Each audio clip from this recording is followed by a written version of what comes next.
We are Onyx Imaging. We are the highest rated and most reviewed printer service center in Oklahoma. Hey there YouTubers, it's your girl Brett over here at Onyx Imaging. In this video today, I'm going to show you the common causes of a paper jam, and I'm working with an HP LaserJet M234sdwe printer. So just follow these steps.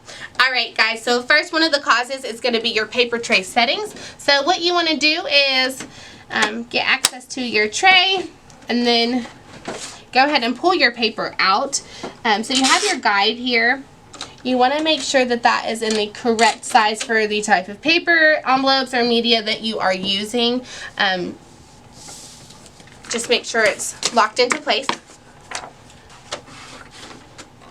Alright guys, these steps will help you eliminate some paper jams, but not all. If you're still seeing lots of paper jams, probably time to put your printer in for a service. Thanks for watching our video today and have a great day.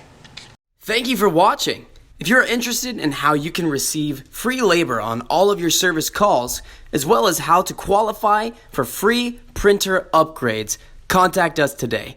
We are here for all of your printer and office supply needs.